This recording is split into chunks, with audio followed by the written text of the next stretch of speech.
ED जांच कर रही है और उसमें उन्होंने सीएम को भी नोटिस किया है, समन किया है कि आइए आपसे भी पूछताछ करना है। क्या सीएम ईडी के पास जाने से मना कर सकते हैं? अगर कोई पैसा उनको मिला है और उसमें अगर चीफ मिनिस्टर आते हैं तो चीफ मिनिस्टर को समन जाएगा, और अगर वो समन को कंप्लाई नहीं करते हैं, ऑनर नहीं करते हैं, तो उनको ईडी को गिरफ्तार करने का हक है। इसलिए ईडी के पास अगर कोई प्रूफ है चीफ मिनिस्टर के खिलाफ तो चीफ मिनिस्टर को वहां जाना चाहिए, ये सब ड्रामा बंद करना चाहिए। अगर नहीं है तो जाके कहे ना, जबरदस्ती कोई थोड़ा उनके खिलाफ एविडेंस देके। तो सहयोग नहीं करते हैं तो ईडी क्या कर सकती है? क्या कोर्ट के लिए जा सकती है? उनको गिरफ्तार कर सकती है, और गिरफ्तारी हो जाने के बाद उनका बेल रिजेक्ट हो जाएगा, मैं आपको पहले से बता देता हूँ। लेकिन मेरी भी सलाह सुन लें कि वो जाएं और ईमानदारी से ईडी के सामने अपनी सफाई दें। अगर वो कहीं से भी किसी करप्शन में इन्वॉल्व नहीं है, किसी चोरी में, किसी फ्रॉड में अगर इन्वॉल्व नहीं है, तो उनके खिलाफ ईडी कुछ नहीं कर सकेगी। और नहीं जाएंगे तो ईडी उनको गिरफ्तार करेगी। गिरफ्तार करने के बाद चूंकि ड्रॉकेनियन प्रोविजन है तो उनको बेल मिलना कठिन हो जाएगा। ये कानून बनाई है राजनीतिक कारणों से। जैसे इसमें प्राइम मिनिस्टर को तो नहीं ना बुलाती है, अर्जुन मुंडा को बुलाई क्या? नहीं बुलाई। रघुवर दास को बुलाई क्या? नहीं बुलाई। खाली मधु कोड़ा जी बदनाम है, अर्जुन मुंडा जी उनसे बहुत ऊपर चल रहे हैं, लेकिन उनके खिलाफ ईडी ने कभी आज तक भेजा नहीं, समन भेजेगी भी नहीं। तो ये सब पॉलिटिकल कार्रवाई है, इसमें कोई शक नहीं कि जो पॉलिटिक्स में है इसमें से कोई भी दूध का धुला नहीं है। अगर इनके खिलाफ जांच होगी तो ये सारे लोग जेल में जाएंगे। ईडी बेईमानी कर रही है या डिस्क्रिमिनेट कर रही है कि बीजेपी वालों को नहीं पकड़ रही है, वो जेएमएम वालों को पकड़ रही है, कांग्रेस वालों को पकड़ रही है, ये एक अलग बात है। लेकिन अगर जांच हो तो झारखंड में कोई ऐसा लीडर नहीं है जिसके पास आपको आय से अधिक की संपत्ति नहीं मिलेगी। नमस्कार, सुशल संवाद में स्वागत है। मैं शशि भूषण। आपने देखा है कि ईडी ने झारखंड के मुख्यमंत्री हेमंत सोरेन को तीसरा समन भेजा है। अब तक 2 समन पर मुख्यमंत्री ईडी ऑफिस नहीं गए हैं, तीसरा समन भेजा है। और इससे पहले अपडेट है कि 2 समन पर एक बार उन्होंने कानूनी कार्रवाई करने की उन्होंने नोटिस दिया था, दूसरी बार उन्होंने सुप्रीम कोर्ट में रीट दाखिल करके ईडी को इन्फॉर्म किया था। ये तीसरी बार जब ईडी ने समन जारी किया है तो मुख्यमंत्री क्या करेंगे? अगर इस बार नहीं जाते हैं तो ईडी क्या कार्रवाई कर सकती है? क्या मुख्यमंत्री को गिरफ्तार करने की कार्रवाई करेगी या कोर्ट जाएगी? क्या क्या ऑप्शन मुख्यमंत्री के पास और ईडी के पास, इसको हम समझेंगे। हमारे साथ सुप्रीम कोर्ट के अधिवक्ता अखिलेश श्रीवास्तव हैं, तो हम इस पर लीगल एक्सपर्ट व्यू लेंगे। इसलिए सबकी नज़र है कि इस बार सीएम क्या करेंगे, ईडी के पास जाएंगे या नहीं जाएंगे। सीधा सा सवाल है कि जो अभी मामले ईडी के पास हो वो जमीन घोटाले, जो झारखंड में जमीन घोटाले जिसमें आपके राज्य के एक बड़े पदाधिकारी आईएएस जो हैं वो अभी गिरफ्तार हुए हैं, कई यहाँ के जो है बिजनेसमैन लोग गिरफ्तार हैं, उस मामले में ईडी जांच कर रही है और उसमें उन्होंने सीएम को भी नोटिस किया है, समन किया है कि आइए आपसे भी पूछताछ करना है। तो तीसरा समन जारी किया। तो मैं सीधा से क्या ईडी के पास क्या क्या अधिकार हैं और क्या सीएम ईडी के पास जाने से मना कर सकते हैं? उनका अगर देखिए, प्रोसीड्स ऑफ क्राइम अगर है, अगर कोई पैसा उनको मिला है जिसमें बहुत सारे लोगों का इन्वॉल्वमेंट है और उसका ट्रेल है उनके पास कि पैसा कहाँ से ओरिजिनेट हुआ और कहाँ कहाँ गया, अगर उसका ट्रेल है और उसमें अगर चीफ मिनिस्टर आते हैं तो चीफ मिनिस्टर को समन जाएगा, और अगर वो क्या नाम है समन को कंप्लाई नहीं करते हैं, ऑनर नहीं करते हैं, तो उनको ईडी को गिरफ्तार करने का हक है।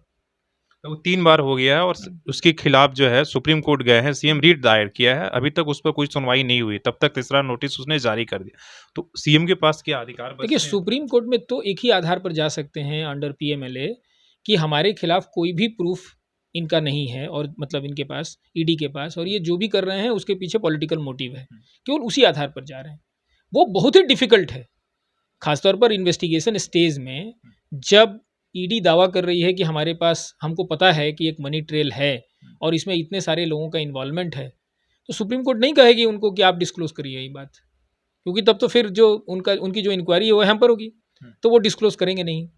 तो ये जो ग्राउंड है कि हमारे खिलाफ कोई प्रूफ नहीं है ईडी के पास और इसलिए सुप्रीम कोर्ट एक पिटिशन के तहत उसको, ईडी को रोक देगी, ये रेयरेस्ट ऑफ रेयर ओकेजन में होगा, नहीं तो सुप्रीम कोर्ट कोई आदेश नहीं पास करेगी। क्योंकि सुप्रीम कोर्ट, मैं बता रहा हूँ, इन्वेस्टिगेशन के स्टेज में सुप्रीम कोर्ट कभी नहीं कह सकती है ईडी को कि आप डिस्क्लोज करिए कि आपके पास क्या एविडेंस है चीफ मिनिस्टर के खिलाफ या किसी के खिलाफ, वो नहीं कह सकती है। यहाँ तो सीएम के लिए मुश्किलें खड़ी होती थी। सीएम के लिए मुश्किलें तो हैं, तो उनको जाना चाहिए। हाँ उनको जाना चाहिए, उनको जाना चाहिए। अगर उनका किसी प्रोसीड्स ऑफ क्राइम के साथ उनका कोई लेना देना नहीं है, अगर वो बेनिफिशियरी नहीं है प्रोसीड्स ऑफ क्राइम के, उनके पास अवैध पैसा नहीं है, ठीक है ना, उन्होंने कोई जमीन घोटाले में हाँ कोई करप्शन नहीं किया है, उन्होंने कोई करप्शन नहीं किया है, कोई चोरी नहीं की है, कोई मिसअप्रोप्रिएशन नहीं है, कोई फोर्जरी नहीं है, आय से अधिक उनके पास संपत्ति नहीं है, या क्या नाम है, पैसे नहीं हैं उनके अकाउंट में, ठीक है ना। मतलब वो कह सकते हैं कि हमको मुख्यमंत्री के तौर पे इतने पैसे मिलते हैं और इसके हिसाब से हमारे अकाउंट में इतने पैसे जमा हैं, और आप 5 साल का हिसाब देख लीजिए, 10 साल का हिसाब देख लीजिए। अगर वो ये कह सकते हैं तो उनके पास ग्राउंड है, तब भी इसको लेके वो सुप्रीम कोर्ट नहीं जा सकते हैं, तब भी इसको लेके सुप्रीम कोर्ट नहीं जा सकते हैं, क्योंकि ईडी के पास क्या फैक्ट्स है उनके खिलाफ, ये ईडी डिस्क्लोज नहीं कर सकती है इनिशियल स्टेज में। तब तो फिर उसका सारा का सारा जो मतलब वो जो कुछ कर रही है, मतलब जो इन्वेस्टिगेशन वो कर रही है, वो तो सब जेपटाइज हो जाएगा, तो वो नहीं करेगी ये। मतलब और वो एक सुप्रीम कोर्ट सवाल नहीं अलग है जो उठा रहे हैं राजनीतिक रूप से, वो सवाल अलग वो है। एक सवाल अलग है। लेकिन एक अगर कानूनी तौर पर देखें तो उनको जाना होगा। लेकिन इसमें सुप्रीम कोर्ट क्या करेगी, ये कानून बनाई है राजनीतिक कारणों से, ठीक है ना। जैसे इसमें प्राइम मिनिस्टर को तो नहीं ना बुलाती है ईडी, बीजेपी के बड़े नेताओं को नहीं। हाँ, बीजेपी के बड़े नेताओं को नहीं बुलाती है। अर्जुन मुंडा को बुलाई क्या, नहीं बुलाई। रघुवर दास को बुलाई क्या, नहीं बुलाई। ये सारे सारे जो हैं, अगर आप ढूंढेंगे, नहीं मैं नाम लेके बोल रहा हूँ, मैं जानता हूँ ना, मैं वकील हूँ, मैं जानता हूँ सबको। इनके बीजेपी के जितने लीडर हैं झारखंड में, अगर सबकी संपत्ति की जांच हो तो सबके पास अवैध अवैध तरीके से धन जमा किया हुआ मिलेगा आपको, सबके पास। मतलब आप इसको सार्वजनिक रूप से कहिए कि मैं कह रहा हूँ कि किसमें खाली मधु कोड़ा जी बदनाम है, अर्जुन मुंडा जी उनसे बहुत ऊपर चल रहे हैं, लेकिन उनके खिलाफ ईडी ने कभी आज तक भेजा नहीं, सम्मन भेजेगी भी नहीं। तो ये सब पॉलिटिकल कार्रवाई है, इसमें कोई शक नहीं। लेकिन आप एक बात मान के चलिए कि जो पॉलिटिक्स में है, ये जितने लोग जिनके खिलाफ नहीं गया, जैसे मैं कह रहा हूँ कि अर्जुन मुंडा और रघुवर दास के खिलाफ नहीं गया है, और इनके खिलाफ गया है हेमंत सोरेन के, इसमें से कोई भी दूध का धुला नहीं है, आप समझ लीजिए। अगर इनके खिलाफ जांच होगी तो ये सारे लोग जेल में जाएंगे। ईडी बेईमानी कर रही है या डिस्क्रिमिनेट कर रही है कि बीजेपी वालों को नहीं पकड़ रही है, वो जेएमएम वालों को पकड़ रही है, कांग्रेस वालों को पकड़ रही है, ये एक अलग बात है। लेकिन अगर जांच हो तो झारखंड में कोई ऐसा लीडर नहीं है जिसके पास आपको आय से अधिक की संपत्ति नहीं मिलेगी। और वो सब कैसे बनता है, चोरी से और भ्रष्टाचार से, करप्शन से। तो इसलिए मैं तो इसके फेवर में हूं कि अगर किसी के खिलाफ क्रिमिनल प्रोसीड्स अगर उसको मिलता है, यानी कि कोई धन ऐसा मिलता है जो क्राइम से कमाया हुआ है, यानी करप्शन से कमाया हुआ है, चोरी से कमाया हुआ है, फ्रॉड से कमाया हुआ है, तो उसके खिलाफ जांच होनी चाहिए, चाहे पुलिस करे चाहे ईडी करे।